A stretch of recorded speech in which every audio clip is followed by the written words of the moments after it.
Hi friends, welcome to my channel. This is AK Suman. So இந்த weekend பார்த்தீங்கன்னா ஒரு movie review பற்றி தான் பார்க்க போகிறோம். அதுதான் ரீசெண்ட் டேஸில் தமிழில் ரிலீஸ் ஆன கருடன். ரிவ்யூ பார்க்குறதுக்கு முன்னாடி நம்ம சேனலில் புதுசாக இருந்தீங்கன்னா அந்த சப்ஸ்கிரைப் பட்டன் கிளிக் பண்ணிக்கோங்க. அப்போ தான் நம்மளோட அப்டேட்ஸ் உங்களுக்கு ரெகுலராக வரும்.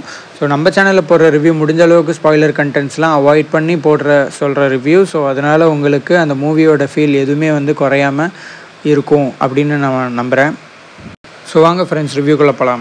இந்த மூவியோட ஸ்டோரி பார்த்திங்கன்னா எழுதி டைரக்ட் பண்ணது பார்த்திங்கன்னா துரை செந்தில்குமார். அண்ட் இதோட கதை கரு வெற்றிமாறன் கொடுத்ததாக சொல்லப்படுது. இதை ப்ரொடியூஸ் பண்ணதும் பார்த்திங்கன்னா வெற்றிமாறனும் அண்ட் லார்க் ஸ்டுடியோ சொல்கிறவங்க தான் இணைஞ்சு இந்த ப்ரொடியூஸ் பண்ணியிருக்காங்க. அண்ட் இதில் மெயினாக லீட் ரோல்ஸ் பண்ணது பார்த்திங்கன்னா சூரி, உன்னிமுகுந்தன், சசிகுமார், சமுத்திரகனி, இன்னும் பலர் இந்த படத்தில் நடிச்சிருக்காங்க. இப்போ ஸ்டோரியோட சிங்கிள் லைன் பார்க்கலாம். ஸோ ஒரு குடும்பம் தன் குடும்பத்துக்கு சொந்தமான ஒரு நிலத்தை ஒரு கோயிலுக்கு தானமாக எழுதி வச்சுட்டு போயிடுறாங்க, ஊரை காலி பண்ணி போயிடுறாங்க. ஸோ அப்போது அதை தெரிஞ்சுக்கிட்ட அமைச்சர் அந்த நிலத்தை எப்படியாச்சும் கையகப்படுத்தணும் அப்படின்னு சொல்லிட்டு அந்த பத்திரத்தை திருடணும்னு சொல்லிட்டு பார்க்குறாரு. ஸோ அவரோட செல்வாக்கை வச்சு அதை அந்த சம்மந்தப்பட்டவங்க யார், கோயில் நிர்வாகத்தை சேர்ந்தவங்க யார் அப்படின்னு சொல்லிட்டு அவரோட செல்வாக்கை வச்சு தெரிஞ்சுக்கிறாரு. ஸோ இதுக்கப்புறம் அந்த கோயில் நிர்வாகத்துக்கு சம்மந்தப்பட்ட 2 பேர் இருக்காங்க. ஸோ அவங்க ஃப்ரெண்ட்ஸ், இணைப்பிரியா நண்பர்களாக இருக்காங்க சின்ன வயசுலேருந்து. ஸோ அவங்க தான் பார்த்திங்கன்னா சசிகுமாரும் உன்னிமுகுந்தனும். ஸோ இதில் உன்னிமுகுந்தனுக்கு ஒரு விசுவாசியாக இருக்கிறவர் தான் நம்ம சூரி. அண்ட் இந்த பத்திரத்தை கையகப்படுத்துகிற இந்த ஒரு விஷயனால இவங்க 2 ஃபேமிலிக்குள்ளேயும் இவங்க 2 ஃப்ரெண்ட்ஷிப்குள்ளேயும் என்னென்ன குழப்பங்கள்லாம் வந்துச்சு, அண்ட் இதுலேயும் சூரி இன்வால்வ் ஆகுறாரு. ஸோ அவரோட பார்ட் என்ன, அண்ட் ஃபைனலாக இந்த பத்திரம் அந்த அமைச்சர்கிட்ட போச்சா இல்லையா, அண்ட் அதை கையகப்படுத்தினாரா இல்லையா, இது எல்லாமே ஒரு ட்விஸ்டோடையும் த்ரில்லிங் எக்ஸ்பீரியன்ஸ்லேயும் சொன்னது தான் இந்த கருடன். நெக்ஸ்ட்டு கேரக்டரைசேஷன்ஸ் பற்றி பார்ப்போம். ஸோ ஃபைனலாக சூரியை பற்றி சொல்கிறேன். ஸோ ஃபஸ்ட்டு பார்த்திங்கன்னா நம்ம சசிகுமார். ஸோ இந்த படத்தில் பார்த்திங்கன்னா இவர் ஒரு நேர்மையான ஒரு ரொம்ப கோவக்காரராக ஒரு ரோல் இந்த படத்தில் பண்ணியிருக்காரு. ஸோ உன்னிமுகுந்தனோட ஒரு சைல்ட்ஹுட் ஃப்ரெண்டாக இருக்கிற இவர். ஸோ ஊரில் எந்த ஒரு விஷயம் நடந்தாலும் அண்ட் அதில் ஒரு நியாயம் அப்படிலாம் இருந்துச்சுன்னா டக்குன்னு கையை நீட்டுற ஒரு கோவக்காரராக இந்த படத்தில் ஃபுல்லாகவே இருக்கார். ஸோ அவருக்கு ஒரு ஆப்டான ஒரு ரோல் தான் கொடுத்துருக்காங்க. ஸோ அந்த ரோலை ரொம்ப சிறப்பாக பண்ணியிருக்காரு. பட் எனக்கு ஃபீல் ஆனது அவர் இதுக்கு முன்னாடி வந்த படங்கள், அதுக்கு முன்னாடி ரோல்ஸ் எல்லாம் பார்க்கும்போது இது ஒரு நல்ல ஒரு ப்ராமினெண்ட்டான ஒரு நல்ல ரோல் அவருக்கு கிடச்சிருக்குன்னு தோணுச்சு லாஸ்ட்டு ஃபியூ படத்தெல்லாம் கம்பேர் பண்ணும்போது. நெக்ஸ்ட்டு உன்னிமுகுந்தன். ஸோ அவர் பார்த்திங்கன்னா நான் சொன்ன மாதிரி சசிகுமாரோட ஒரு ஃப்ரெண்டாக நடிச்சிருக்காரு.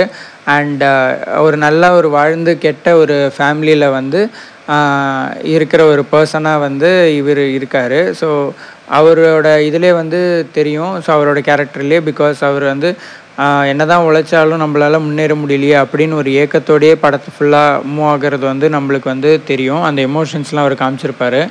இது இல்லாமல் சூரிய அதிகாரம் பண்ணுறதும் அதட்டுறதும் அண்ட் அன்பை காட்டுறதும் இப்படின்னு சொல்லிட்டு எல்லாத்தையும் இந்த படத்தில் அவரோட ரோலை நல்லா ப்ராமினெண்ட்டாக நல்லா பண்ணியிருக்காரு. நெக்ஸ்ட்டு சமுத்திரகனி. ஸோ ஒரு ரைட்டராக இந்த படத்தில் இருக்கார் போலீஸ் ஸ்டேஷனில். ஸோ அவர் இவங்க டீட்டெயில் ரிப்போர்ட் எடுக்கிறதும் அண்ட் இவங்களை ஃபாலோ பண்ணுறதும் அண்ட் படத்தில் அங்கங்கே இவரால் ஹெல்ப் பண்ணணும்னு நினச்சிட்டும் அவரால் முடியாத அந்த எமோஷன்ஸை நல்லா காமிச்சிருப்பாங்க. மேலே இருக்கிற பவர் அவங்க இது பண்ணுறதுனால இவரால் எதுவுமே முடியாத அந்த ஒரு நிலையில் இருக்கிற எமோஷன்ஸ் எல்லாம் பயங்கரமாக காமிச்சிருந்தார். அண்டு இவரோட ரோலில் ரொம்ப நேர்த்தியாக பண்ணியிருந்தார். நெக்ஸ்ட்டு சூரியோட பர்ஃபார்மன்ஸ் பற்றி பார்க்கலாம். ஸோ இதுக்கு முன்னாடி அவர் விடுதலை படத்தில் நடிச்சிருக்காரு. அதுக்கப்புறம் இது செகண்டாக ஒரு லீட் ரோல் அவர் பண்ணியிருக்காரு. ஸோ இந்த படத்தில் பார்த்திங்கன்னா இவருக்கு ரொம்ப ஆப்டான ஒரு கேரக்டர் நல்லா கொடுத்துருந்தாரு டைரக்டர். பிகாஸ் அந்த கேரக்டருக்கு ஒரு ஏற்ற மாதிரி ஒரு லுக்குலேயும் அண்ட் அவரோட சாயல் நல்லா சூட் ஆகிற மாதிரி ஒரு கேரக்டரை நல்லா கொடுத்துருந்தாரு. ஸோ மெயினாக அதுதான் ஒரு பெரிய ப்ளஸ்ன்னு சொல்லலாம். பிகாஸ் அந்த கேரக்டருக்கு இவர் பயங்கர ஆப்டாக இருந்தார். ஸோ ட்ரெய்லர் பார்க்கும்போது உங்களுக்கே புரிஞ்சிருக்கும், ஒரு பயங்கரமான ஒரு விஸ்வாசியாக அவர் இந்த படத்தில் காமிச்சிருப்பாங்க. ஸோ அதே மாதிரி ஒரு ரோல் தான் இவர் பண்ணியிருக்காரு. ஸோ அவங்க ஒரு எஜமானுக்கு ஏதாச்சும் ஒன்றுனா கூட அவரால் தாங்க முடியாத ஒரு விஸ்வாசியாக இந்த படத்தில் இருக்கார். ஸோ இதில் கொஞ்சம் லவ் சீக்வன்ஸும் கொஞ்சம் ஷேர் பண்ணியிருக்காரு. ஸோ அதையும் பார்த்திங்கன்னா நேர்த்தியாக நல்ல ஒரு யதார்த்தமான ஒரு லவ்வை நல்லா நேச்சுரலாக காமிச்சிருந்தாங்க. அண்ட் அது இல்லாமல் ஒரு காமெடி சீக்வன்ஸ்லாம் இடையில போட்டிருந்தாங்க. ஸோ அதுவும் நல்லா கொஞ்சம் ஒர்க் அவுட் ஆகிருந்துச்சு.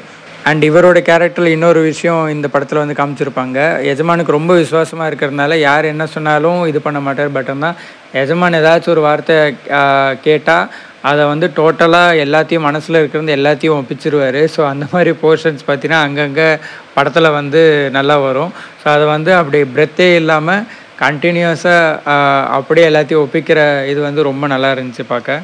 ஸோ இப்படி ஒரு யதார்த்தமான ஒரு நடிப்பை வந்து இந்த படத்தில் அவர் ப்ளே பண்ணியிருந்தார். ஸோ அதே மாதிரி இதில் ஒரு ஹைலைட்ஸான விஷயம் பார்த்திங்கன்னா அவர் இன்ட்ரோல் பிளாக்ல அந்த ஒரு கேரக்டர் ஆஃப் சேஞ்ச் அந்த ஒரு சீன் ஆகட்டும், அண்ட் அதே மாதிரி அதுக்கப்புறம் வந்து அந்த ஆக்ஷன் சீக்வன்ஸில் அவர் ப்ளே பண்ண விதமாகட்டும். ஸோ எந்தளவுக்கு ஆர்டிஃபிஷியலாக இல்லை அப்படியே சும்மா வச்சோம் அப்படின்னு இல்லாமல் எந்தளவுக்கு முடிஞ்ச அளவுக்கு அந்த சீன் ஓரியன்டாக சிச்சுவேஷனால் ஒரு விஷயம் பண்ணுறத வந்து எந்த அளவுக்கு நேச்சுரலாக வந்து காமிக்க முடியுமோ அந்தளவுக்கு நேச்சுரலாகவும் அந்த ஃபைட் சீக்வன்ஸையும் பார்த்திங்கன்னா பயங்கரமாக நல்லா ஒரு யதார்த்தமான ஒரு விஷயத்தை வந்து நல்லாவே காமிச்சிருந்தாங்க.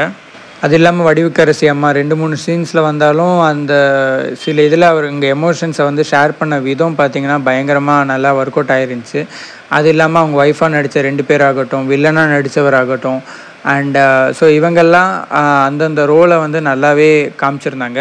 இப்போ மூவியோட கிராஃப் எப்படி இருக்கும் பார்ப்போம். ஸோ ஃபஸ்ட் ஆஃப் பார்த்திங்கன்னா போகிற வேகமே உங்களுக்கு தெரியாது, பயங்கர ஃபாஸ்ட்டு ஃபஸ்ட் ஆஃப். ரொம்ப நெக்ஸ்ட் என்ன நடக்க போகுது அப்படின்னு சொல்லிட்டு ஒரு நம்மளை வந்து அந்த ஸ்க்ரீன் ப்ளே வந்து செம்மையாக இருந்துச்சு.